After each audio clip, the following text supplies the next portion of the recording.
So I'm Rohit. So basically I'm BCom in the ಅಂದ್ರೆ like belong ಆಗ್ತಾ ಇರೋದು. So basically ನಾನು starting ಕೇಳಿದಾಗ ನಮ್ಗೆ ಕೂಡ ಅನಿಸ್ತು ಏನಿದು ತುಂಬ ಡಿಫ್ರೆಂಟ್ ಆಗಿದೆಯಾ ಟಾಪಿಕ್ಸ್ ಅಂತ. ಬಿಕಾಸ್ ನಮ್ಗೆ ಏನು ಹೇಳ್ಕೊಡ್ತಾರೆ ಲೈಕ್ ಓಕೆ ಬನ್ನಿ ಕಾಲೇಜಲ್ಲಿ ಏನೋ ಕಲಿತೀರಾ ಅಥವಾ ಅದನ್ನ ಮಾಡ್ಕೊಂಡು ನಮಗೆ ನಾನು ಕಲ್ತಿದ್ದು ಏನಂತಂದ್ರೆ ಲೈಕ್ ಮ್ಯಾಮ್ ಏನು ಟೀಚ್ ಮಾಡಿದ್ರು ಲೈಕ್ ನಾನೇನು ಕಲ್ತಿದ್ದಂದ್ರೆ ನಮ್ಮ ಲೈಫಲ್ಲಿ ಚಿಕ್ಕ ಚಿಕ್ಕ ವಿಚಾರಗಳನ್ನ ಯಾವ ಬೇರೆ ಅಪರಿಚಿತರು ಕಲಿಸ್ಕೊಡ್ತಾರೆ. ನಾವು ಅದನ್ನ ಯಾವ ರೀತಿ ತಗೊಂಡು ಹೋಗ್ತೀವಿ that is very very important. ನೀವು ಯಾವುದೇ ಫೀಲ್ಡ್ ತಗೊಳ್ಳಿ ನಿಮ್ಮ ಲೈಫ್ನ ಚೇಂಜ್ ಮಾಡೋಕೆ ಬರೋರು ಯಾರೋ ಒಬ್ರು ಮಾತ್ರ. ಆ ಒಬ್ರು ಹೆಂಗಿರ್ತಾರೆ ಅಂದ್ರೆ ಲೈಕ್ ನಿಮ್ಗೆ ಇಮ್ಯಾಜಿನ್ ಕೂಡ ಮಾಡೋಕ್ಕಾಗಲ್ಲ. ಆ್ಯಂಡ್ ನೀವು ಥಿಂಕ್ ಮಾಡಬೇಕು ದಟ್ ಆ ಒಂದು ಲೈಫ್ ಲೆಸನ್ ಹೆಂಗಿದೆ ಅಂತ. ಈಗ ಗೇಮ್ಸ್ ಎಲ್ಲ ಆಡಿಸಿದ್ರು ಓಕೆ ಕ್ರಿಟಿಕಲ್ ಥಿಂಕಿಂಗ್ ಎಲ್ಲರಿಗೂ ಇರುತ್ತೆ. ಬಟ್ ನಮ್ಮಲ್ಲಿ ನಾವು ಎಷ್ಟು ತಿರಸ್ಕಾರ ಮಾಡ್ಕೊಂಡಿದ್ದು ತುಂಬ ಇಂಪಾರ್ಟೆಂಟ್. ಆ್ಯಕ್ಚುಲಿ ನನಗೆ ಅವರು ಏನೇ ಒಂದು ಆಕ್ಟಿವಿಟೀಸ್ ಮಾಡಿಸಿದ್ರು ಕೂಡ ನಂಗೆ ಅನ್ಸಿದ್ದು ಏನಂತಂದ್ರೆ ಅವರು ಎಲ್ಲರಿಗೂ ಇಂಡಿವಿಜುವಲ್ ಆಗಿ ಹೇಳ್ತಿದ್ರು ಲೈಕ್ ನಿಮ್ಮ ಕೈಲಿ ಕೆಪಾಸಿಟಿ ಇದೆ, ಬಿಲೀವ್ ಇನ್ ಯೋರ್ ಸೆಲ್ಫ್ ಅಂತ. ನನಗೆ ಏನು ಇಷ್ಟ ಆಗಿತ್ತು ಅಂದ್ರೆ ಅವ್ರು ಎಲ್ಲ ಟಾಸ್ಕ್ ಕೊಟ್ಟಾಗ ನಾವೆಲ್ಲ ಕೂಡ ಪಾರ್ಟಿಸಿಪೇಟ್ ಮಾಡಿದ್ವಿ. That is called team spirit. ನಮ್ಮೆಲ್ಲಿರೋ ಒಂದೊಂದು ಥಾಟ್ ಕೂಡ ಒಂದೊಂದು ಐಡಿಯಾ ಬದಲಾಗುತ್ತೆ.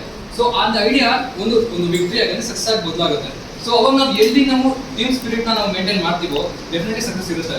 ಅಂಡ್ ಅದನ್ನ ನಾವು ಯಾವ ರೀತಿ ಹ್ಯಾಂಡಲ್ ಮಾಡಬೇಕು, ಯಾವ ರೀತಿ ಮೇಂಟೈನ್ ಮಾಡಬೇಕು ನಿಮ್ಮ ಇಂಡಿವಿಜುವಲ್ ಥಾಟ್ ಆಗಿರುತ್ತೆ. ಅಂಡ್ ಬೇಸಿಕಲಿ ಅವ್ರು ಏನೇ ತಿಳಿಸ್ಕೊಟ್ಟಿರ್ಬೋದು ಅದು ಇವತ್ತು ಯಾರು ಕೂಡ ಈ ಥರ ಕಾಮನ್ ಥಿಂಗ್ಸ್ ಯಾರು ಹೇಳ್ಕೊಡಲ್ಲ. ಈಗ ಕೇಳಿದ್ರೆ ನಾವು ಎಷ್ಟೊಂದು ಇಂಟರ್ವ್ಯೂ ಅಟೆಂಡ್ ಮಾಡಿರ್ತೀವಿ ಅಥವಾ ಅಕಸ್ಮಾತ್ ಮುಂದೆ ಅಟೆಂಡ್ ಮಾಡಬೇಕು ಅಂತ ಅನ್ಕೊಂತೀವಿ. ಸಾಫ್ಟ್ ಸ್ಕಿಲ್ ಯಾರು ಬರಲ್ಲ ನಿಮಗೆ, ಯಾಕಂದ್ರೆ ಹೊರಗಡೆ ಲೈಕ್ ಇಂಡಿವಿಜುವಲ್ ಕಾಂಪಿಟೇಷನ್ ತುಂಬಾ ಟಫ್ ಇದೆ. ಅಂಡ್ ನಾವು ನೋಡ್ಕೋಬೇಕು ದಟ್ ನಾವೆಷ್ಟು ಡೆವಲಪ್ ಆಗಿದ್ವಿ ಅವ್ರ knowledge. And we should not compare with that knowledge. ನಾನು ಹೇಳೋದಂದ್ರೆ ನಿಮ್ಮ ಒಂದು ಇಂಡಿವಿಜುವಲ್ ಕೆಪಾಸಿಟಿ ಇದೆ and we should think about it. ಹೇಳ್ಬೇಕಂದ್ರೆ ಲೈಕ್ ಇವಾಗ ಅವ್ರು ಆಕ್ಟಿವಿಟೀಸ್ ಮಾಡ್ಸಿರ್ಬೋದು, ಪ್ರಾಬ್ಲಮ್ ಇಲ್ಲ. ಬಟ್ ಏನಂತಂದ್ರೆ ಆ ಆಕ್ಟಿವಿಟೀಸ್ ಏನು ಕಲ್ತಿದ್ದಾರೆ is more of the story. And ನಾವು ಕಲಿಬೇಕಾದ್ರೆ ತುಂಬಾ ಲೈಕ್ ಇನ್ನ ಕಲಿಬೇಕಾಗಿದೆ. ಬಟ್ ಅವ್ರು ಮ್ಯಾಮ್ ಹೇಳ್ಕೊಟ್ಟಿದ್ದಾರೆ ದಟ್ ಬೇಸಿಕ್ ಥಿಂಗ್ಸ್ ನಾವು ಏನೇನು ಮೇಂಟೈನ್ ಮಾಡಬೇಕು ಲೆಟ್ಸ್ ಟ್ರೈ.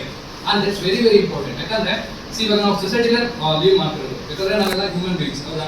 ಸೊ ನಾವೆಲ್ಲ ಹ್ಯೂಮನ್ ಬೀಯಿಂಗ್ಸ್ ಆಗಿದ್ದರಿಂದ ಲೈಕ್ ಕಾಮನ್ ಚೀಸ್ ನಮ್ಗೆ ಏನು ಗೊತ್ತಿರಲ್ಲ ಕೆಲವೊಂದು ಯಾವ ರೀತಿ ಬಿಹೇವ್ ಮಾಡಿರ್ಬೇಕು. ಯಾಕಂದ್ರೆ ಈಗ ನೋಡಿ ಇಟ್ಸ್ ನಾಟ್ ಲೈಕ್ ಜಾಬ್ ಅನ್ನೋದು ಲೈಕ್ ನೀವು ಹೊರಗಡೆ ಹೋಗ್ಬಿಟ್ಟು ಸುಮ್ಮನೆ ಎಕ್ಸ್ಪೀರಿಯನ್ಸ್ ಮಾಡೋದಲ್ಲ. It's and how you handle the stress and how you handle the happiness. Stress ಮತ್ತು ಹ್ಯಾಪಿನೆಸ್ ನಿಮ್ಮಲ್ಲೇ ಇರುತ್ತೆ. ಬಟ್ ನೀವು ಥಿಂಕ್ ಮಾಡಬೇಕು ನೀವು ತಗೊಂಡಿರೋ ಜಾಬ್ ಆಗಲಿ ಅಥವಾ ನೀವು ಕಲ್ತಿರೋದ್ರಾಗಲಿ ನಾನು ಹೇಗೆ ಯುಟಿಲೈಸ್ ಮಾಡ್ಕೊತಿದ್ದೀನಿ ಅದರಿಂದ ಬೇರೆಯವ್ರು ಹೇಗೆ ಯುಟಿಲೈಸ್ ಆಗುತ್ತೆ. ಇದು ಮೇನ್ ಅಂತ ಕಲ್ತಿದ್ದು. And thank you giving guidance from me ma'am and also my friends, and thank you for giving support to us ma'am, and thank you so much.